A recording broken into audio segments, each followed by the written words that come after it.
सभासदों, माननीय उपसभापति जी। No, what point of order? This no. माननीय उपसभापति जी, हमारा पॉइंट ऑफ ऑर्डर ये है। I am not an expert on constitutional law. अब तो फ्लो में आ गए हैं, अब तो झटका ठीक हो गया, फ्लो में आ गए हैं। क्या है? हमारा पॉइंट ऑफ ऑर्डर ये है कि क्या कोई मंत्री रहते हुए पार्ट टाइम जॉब कर सकता है कि नहीं कर सकता है। मैं आर्टिकल 74 की तरफ आपका ध्यान ले जाना चाहता हूं। आर्टिकल 74 आर्टिकल 74 और 163 दोनों में केंद्र और राज्य में महामहिम राष्ट्रपति जी को, महामहिम राज्यपाल को सहायता देने के लिए मंत्रिपरिषद का गठन होता है, जिसका हेड प्रधानमंत्री जी होते हैं या मुख्यमंत्री जी होते हैं। और आर्टिकल 74 देख लीजिए, 164 देख लीजिए, दोनों में उपबंध है कि मंत्री होने के लिए क्या शर्तें होंगी और उनके वेतन भी उसमें फिक्स किए गए हैं।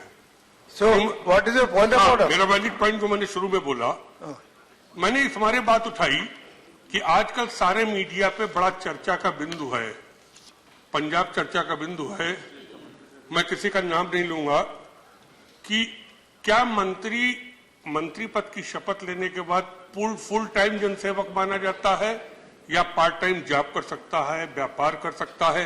जैसे सुन लीजिए, when you raise a point of order, you should say, number one, whether any of the article of the Constitution or any of the provision of the rule in the rule book has been violated here by the chair or by any member of the Council of Ministers. Let me say, if any member of the Council of Ministers here or any member for that matter or even the chair has violated any provisions of the Constitution or law, then you can raise. Violated है। So who violated? मुझे सूचना मिली है। No, मैं यही। No, you cannot raise. Is somebody else somewhere else? नहीं, मैं यहाँ का उठा रहा हूँ। मुझे सूचना मिली है। You have to raise an issue of this house. इस सदन का। Of this house. मुझे सूचना मिली है कि वित्त मंत्री जी जो सदन के नेता हैं और लॉ मिनिस्टर जो बड़े वकील हैं, इन्होंने तय किया है कि कानूनी सलाह हम देने के लिए उसके लिए पैसा लेंगे, पार्ट टाइम जॉब करेंगे। क्योंकि हमारा कहना है ये मंत्री हैं, ये बड़े वकील हैं, लेकिन ये मंत्री के उपबंध रहते हुए चूंकि इनको फुल टाइम पेंशन मिलती, वेतन भत्ता मिलता है, इनका नहीं कि सदन अटेंड करे तभी इनको वेतन भत्ता मिलेगा, ये राय दे सकते कि नहीं दे सकते। अगर इनका ये निर्णय है वित्त मंत्री जी का कि वो सुप्रीम कोर्ट के एडवोकेट हैं, वो किसी पे ओपिनियन दे देंगे, उस ओपिनियन के 10 लाख रुपए ले लेंगे, 50 लाख ले लेंगे, तो क्या ही ले सकते हैं। मैं इस पे उठाना चाहता हूँ, इस पे इस चेयर की रूलिंग चाहता हूँ, क्योंकि बहुत से मंत्री बड़े योग्य हैं। No, I am asking you. No, have you any proof that any minister has given legal opinion and taken money? Have you any proof? Why do you say that? वित्त मंत्री जी खुद ही जवाब देंगे। मेरा आरोप है। It's for you to give. It is for you to give. सलाह देने। You are the one who raises the allegation. You should give the evidence. हमारा एलिगेशन आपके सामने, वित्त मंत्री जी खुद ही उसका जवाब दे देंगे। श्रीमन, आप रूल्स देख लीजिए, मैंने इस मारे उठाया। श्रीमन, ऐसा नहीं है, अगर राज्य का मंत्री कोई चीज कर रहा है तो वो केंद्र पे नहीं आएगा, हम सब पर नहीं आएगा। अगर कि हम भी मंत्री रहे, ये स्पष्ट हो जाना चाहिए कि मंत्री पूरे टाइम के लिए मंत्री होता है या मंत्री पार्ट टाइम कर सकता है, बिजनेस कर सकता है या नहीं कर सकता है। इस पे मेरा तो वित्त मंत्री पे आरोप है, मेरा तो कानून मंत्री पे आरोप है, ओपन आरोप लगा रहे हैं, इससे ज्यादा तो नहीं हो सकता है। खुद ही वित्त मंत्री जी बताएंगे आरोप सही है गलत नहीं, और ले सकते कि नहीं ले। It is only an allegation. It's not a point of order. See, because I have no evidence as to whether any minister has violated any rule or the constitution or the provision of the constitution or the rule. It's only an allegation. जितने point of order हैं, there is no point of order in that. की copy लगानी पड़ेगी। हम कल photo There is no point of order in that. हम कल photo copy दे देंगे किसमें इन्होंने निर्णय लिया है, तो इसमें जवाब दिलवा दें। आप मैं बोलते हूँ, अगर नेता सदन जवाब देना चाहते हैं। नो, आपने पॉइंट ऑफ ऑर्डर उठाया, मैंने बोला उसमें कोई पॉइंट ऑफ ऑर्डर नहीं है। कैसे? क्योंकि कोई नियम वायलेट नहीं हुआ है। मैंने बताया ना नियम वायलेट हो रहा है। वो तो एलिगेशन दिखता है। एलिगेशन नहीं, ये रियल है। मैंने ये मेरा नो एविडेंस, मेरे पास कहाँ एविडेंस? एलिगेशन नहीं लगाएंगे। No point of order. Can you say that any rule has been violated here? नियम 74 का वायलेशन हुआ है। नियम 74 में चूंकि इनकी तनख्वाह फिक्स है, ये जनसेवक माने जाते हैं, ये पार्ट टाइम जॉब नहीं कर सकते हैं। मेरा कहना है कहाँ part time job? What are you talking? लीजिए, अब क्या कोई मंत्री फिर इसका मतलब हम मंत्री हैं और हम अगर व्यापार करने लगेंगे तो मंत्री पद का लाभ तो हमें अपने आप मिल जाएगा? तो इस पे तो कोई रूलिंग चेयर से आनी पड़ेगी। अगर रूलिंग नहीं आएगी तो शिवन ये तो गलत परंपरा शुरू हो जाएगी। अगर मंत्री भी व्यापार करने लगे, कानूनी राय देने लगे, पार्ट टाइम जॉब करने लगे, तो फिर क्या मंत्रिपरिषद की वैल्यू रह जाएगी? ये कल गए कि सुप्रीम कोर्ट में प्रैक्टिस करने लगे, कहने लगे हम वित्त मंत्री अलग है, हम वकील हैं, हम सुप्रीम कोर्ट में प्रैक्टिस करेंगे, हमें प्रैक्टिस की फीस हमारे वेतन से ज्यादा मिलती है।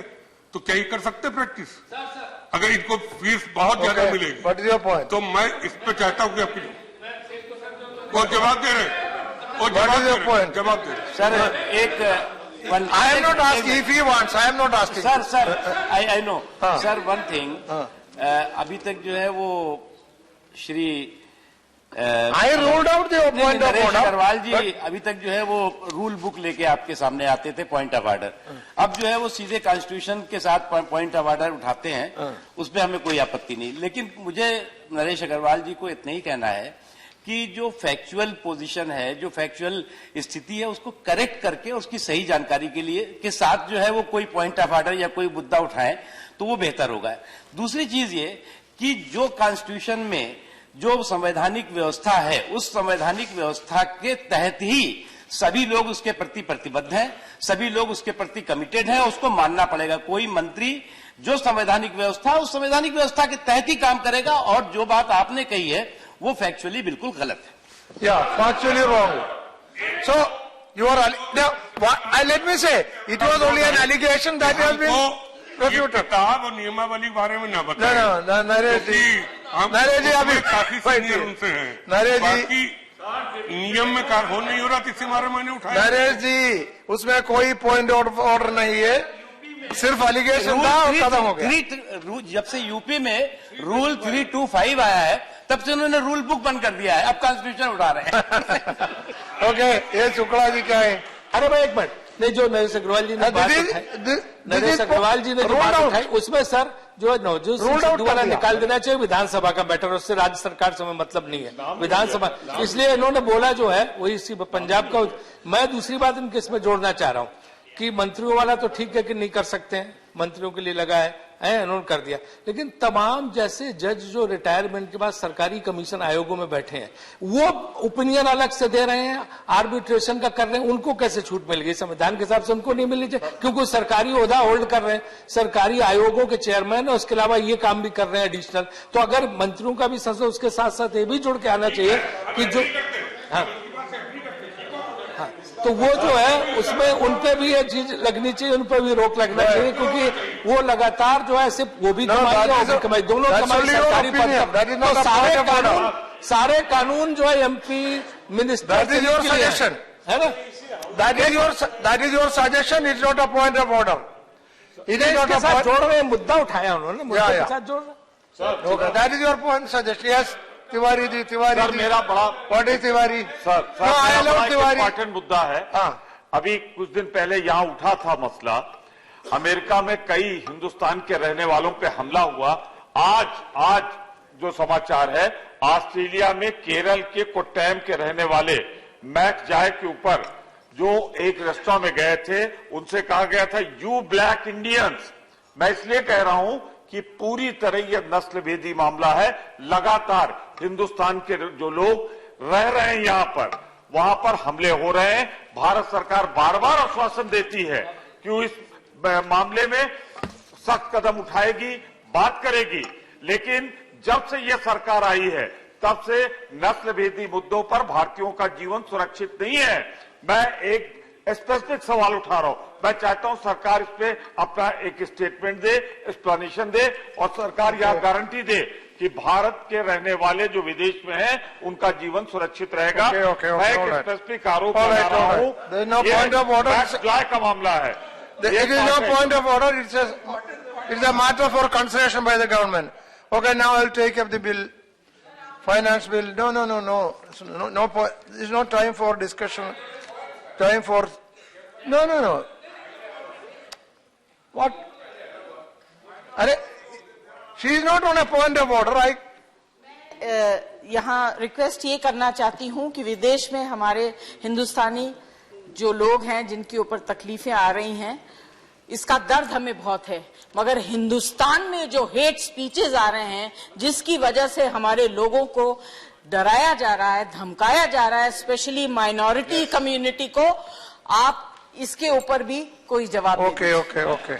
Now finance bill 2017. What are you doing? What is that?